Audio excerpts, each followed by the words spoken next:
Modularização e organização dos programas, por Ana Beatriz, Bianca Silva, João Pedro, Ricardo Souza, Mariana Batista, Caio Vinícius, Patrícia Menezes.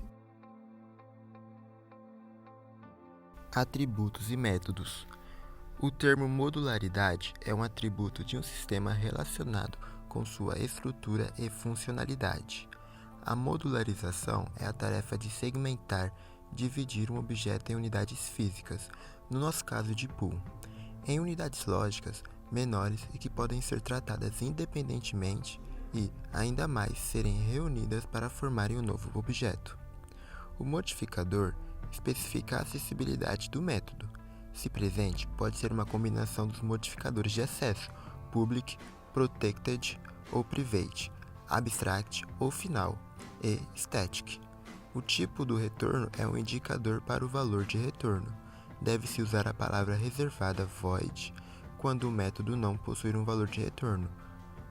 O nome do método é o identificador usado para referenciá-lo em uma sentença de chamada de método. Os parâmetros opcionais são representados por uma lista de parâmetros, separados por vírgulas, onde cada parâmetro obedece à forma tipo-nome, tal como na declaração de variáveis. Os parâmetros são utilizados para receber os valores fornecidos ao método pela respectiva chamada. No corpo do método deverá ser implementado o trecho de código Java que realiza a tarefa, delimitada por chaves de abertura e fechamento. Separação em camadas. As camadas mais baixas, que interagem ao nível de byte-bit, conversam com periféricos e lidam com pilhas de comunicação mais robustas, são chamadas de camadas especialistas, enquanto as camadas acima, que conversam mais com aplicações, são chamadas de camadas menos especialistas.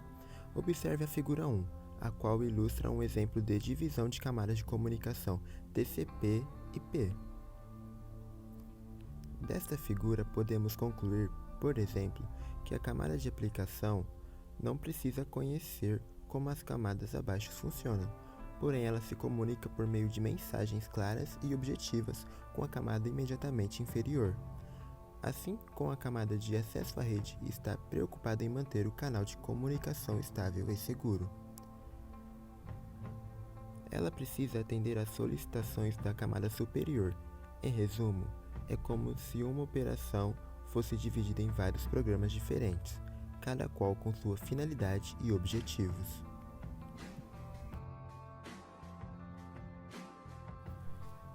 Vantagens de separar o software em camadas. Mas afinal, quais são as grandes vantagens desse formato de organizar um software? Veja a seguir.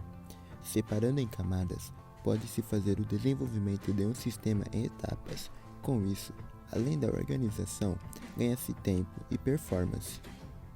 Desenvolvendo dessa maneira, o software das camadas tende a ser mais limpos, facilitando o entendimento futuro do software. Caso algum bug surgir, nesse tipo de organização de software, é mais fácil encontrá-lo e eliminá-lo, pois como as camadas são bem isoladas, fica relativamente simples descobrir em qual camada o bug está. Por último e não menos importante, organizando em camadas, é possível substituir uma camada inteira por outra sem comprometer o sistema todo. Um exemplo disso é o próprio TCP/IP. Se for necessário trafegar os dados via Wi-Fi ou cabo, basta alterar a camada mais especialista, já que as camadas acima comunicam-se com mensagens, métodos, funções que independem do canal de transmissão. Com isso, o código ganha versatilidade. Se as camadas forem bem definidas, será quase como brincar de Lego. Esta é a segunda grande realidade do mundo do software embarcado. Escrever código é a menor de suas preocupações. O mais importante é pensar em como tudo funcionará. Para exemplificar uma divisão de camadas eficiente e eficaz, consideremos o seguinte exemplo. Um sistema embarcado que se comunica com um módulo Bluetooth, capaz de conectar-se a um dispositivo-alvo, enviar e receber dados e ter uma interface amigável de entrada e saída de dados, um teclado display. Percebe-se que temos 3 camadas nesse sistema: camada menos especialista, camada que contém rotinas de interface, ou seja, rotinas de display, teclado e ações a serem realizadas. Camada intermediária contém o tratamento das solicitações das camadas menos especialistas e mais especialistas, além do gerenciamento das mensagens recebidas e das que devem ser enviadas às outras camadas. Camadas mais especialistas, composta do rádio e comandos ao hardware Bluetooth, ou seja, nosso terminal Bluetooth de forma simplista teria a seguinte estrutura. De forma simplista, aí está a organização em camadas de um terminal serial deste nível. Há pontos importantes a serem ressaltados, como, por exemplo, cada módulo ficou focado em uma tarefa macro, em um tipo de gerenciamento. Logo, pode-se dividir seu desenvolvimento em etapas. Se no futuro for necessário substituir o canal de transmissão de Bluetooth para a internet, por exemplo, basta substituir a camada mais especialista. Assim como, se for necessário alterar o tipo de display, basta alterar somente a camada menos especialista. Em termos de código, que é o objetivo deste tópico, há dois caminhos. Em compiladores e IDEs mais modernos, é possível separar o projeto em vários arquivos de código-fonte. Isto é ótimo nessa metodologia de software em camadas, pois nesse caso, bastaria fazer cada camada em um arquivo-fonte, ou um arquivo-fonte em um cabeçalho, dependendo da linguagem escolhida. Em compiladores e IDEs mais antigos, é necessário fazer o famoso código linguição, tudo em uma só fonte.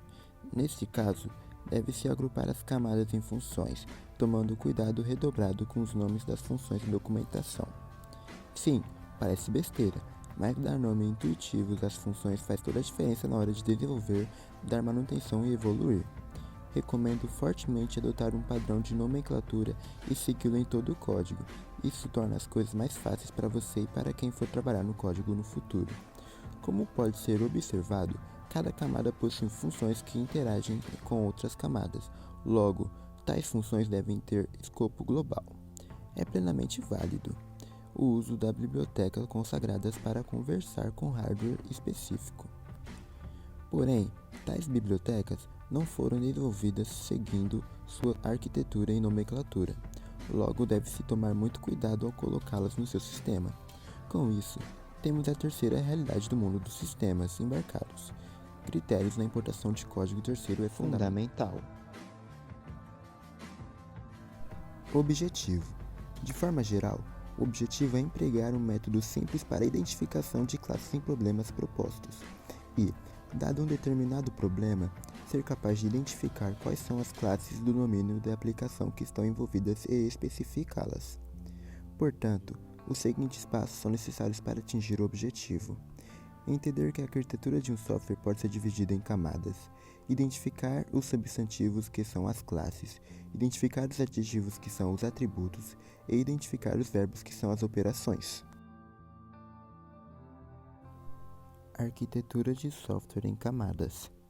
Sem entrar tanto em discussões conceituais de arquitetura de software, vamos entender que a construção de um software também passa por planejar sua estrutura, que é um dos aspectos de sua arquitetura. Atualmente, uma das abordagens mais empregadas para estruturar um software consiste em dividi-lo em diferentes camadas, cada qual fornecendo serviços para as camadas adjacentes, procurando deixar uma camada mais independente possível da outra camada.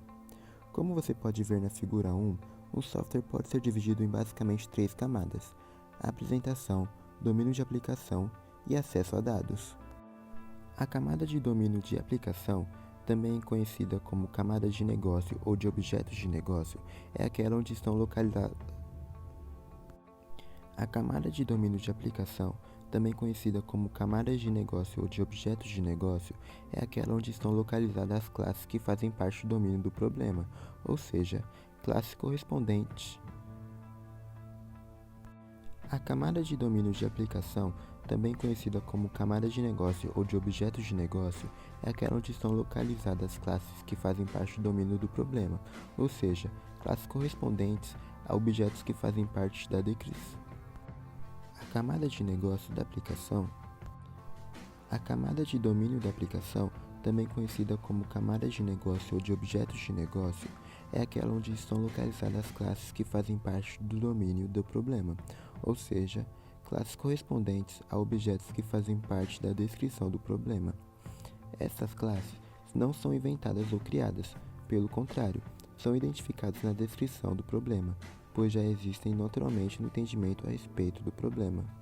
Essas classes existem independentemente da tecnologia que vai ser empregada para armazenar os dados ou para implementar a interface com o usuário. A camada de apresentação se preocupa em oferecer uma interface ao usuário. Assim, em determinado software, sua camada de apresentação pode ser implementada para a interface character. Também pode ter outra versão do software implementando a apresentação para o web ou para a interface gráfica, ou para o app, e assim por diante. É importante observar que a camada de apresentação pode ser modificada sem que se modifique o que o usuário está esperando que o software faça. Portanto, sem modificar a camada de domínio da aplicação, a camada de acesso aos dados vai fornecer serviços para que os dados possam ser armazenados e recuperados em algum meio específico. Essa camada vai ser independente da opção utilizada para este armazenamento, arquivos, bancos de dados, bancos de objetos e etc. Porém, a maneira de armazenar os dados também não afeta o que o usuário está esperando que o software faça, portanto, sem modificar a camada de domínio da aplicação. Cada camada vai ser planejada e construída procurando oferecer os serviços para a camada superior, sendo isoladas, porém, a busca por uma solução para o problema inicia normalmente na camada de domínio da aplicação. Um método simples de desenvolvimento de softwares orientados a objeto. Vamos definir um método bem simples para identificar as classes que fazem parte do domínio da aplicação, através da análise sintática da descrição do problema. Como já foi dito, basicamente são 3 passos: identificação dos substantivos, que são as classes, identificação dos adjetivos, os atributos, e identificação dos verbos, as operações. Classe do domínio do negócio. A camada de domínio da aplicação, também conhecida como camada de negócio ou de objetos de negócio, é aquela onde estão localizadas as classes que fazem parte do domínio do problema, ou seja, classes correspondentes a objetos que fazem parte da descrição do problema. Bom, esse foi o fim do trabalho.